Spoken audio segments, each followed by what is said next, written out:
Ok. Merci beaucoup. Je vais partager un message avec vous. Et le message en question que Dieu m'a mis à cœur de parler avec vous, c'est de la consolation. Je vais parler des choses importantes, des thèmes importants que Dieu m'a inspiré de vous parler. Et la première d'abord, je vais commencer par la consolation. Ne vous inquiétez pas, la Bible déclare ceci dans les livres de Marc. La Bible déclare qu'il y avait une femme de perte de sang. Alors là, un espoir qu'il y aura encore. Alors là, un espoir que ce sang peut s'arrêter encore. Je peux avoir encore une consolation. Je peux avoir encore une guérison. C'est ça la femme de perte de sang. Lisez la Bible bien, vous allez voir la femme de perte de sang. Il allait contacter les docteurs. Mais rien n'est changé. Lorsqu'il a contacté Jésus, il a vu une consolation nouvelle. C'est par là que j'aimerais vous dire ceci. N'ayez pas peur. Croyez toujours en Dieu. Priez, gênez, marchez dans la crainte de Dieu comme il faut. Car la Bible déclare dans les livres des Proverbes que la crainte de l'Éternel, c'est le commencement de la sagesse. La Bible n'a pas dit que la sagesse, c'est le commencement de la crainte de Dieu. Non, non, non, non. Mais la Bible dit ceci, que la crainte, ça commence d'abord par la crainte de Dieu. Et c'est par là que tu vas recevoir la sagesse. C'est un peu ça. Ayons confiance à Dieu. Ayons confiance à Dieu, car c'est le temps où Dieu doit manifester sa gloire. C'est le temps de la consolation, car tu as beaucoup pleuré. Assez de pleurer, car c'est le temps où Dieu doit te visiter. La femme de perte de sang, plus d'espoir. Mais ce jour-là, il avait réussi sa guérison. Nous allons lire aussi le livre de Jean chapitre 2. La Bible déclare ceci, les vases étaient négligés. Les 6 vases. Pourquoi je suis en train de dire que les 6 vases en question nous représentent? Je rentre dans le livre de Genèse. La Bible déclare ceci, le 6e jour, Dieu créa l'homme. Les 6 vases étaient dehors. Il ne croyait plus qu'il y aura des espoirs que je peux entrer encore dans la fête.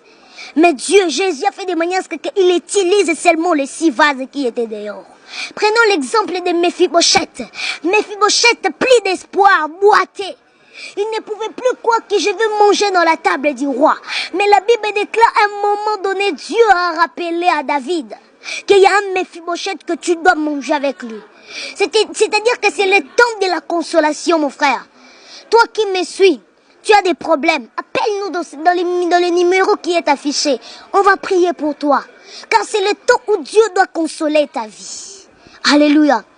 Mais Mephibosheth est dehors. Il ne pouvait plus croire qu'il y aura encore des espoirs.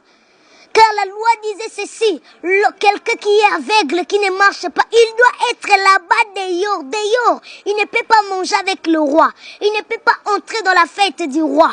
Mais la Bible déclare ces jours-là. Il a mangé avec David. David le roi. Il a mangé avec lui. Le temps de la consolation est venu. Il ne faut plus avoir peur. Et le deuxième thème que j'aimerais parler avec vous, c'est la prière. C'est ça. Lorsque tu es dans la consolation, il faut avoir 2 choses importantes. La vie de prière. 1 Thessaloniciens chapitre 5 verset 17.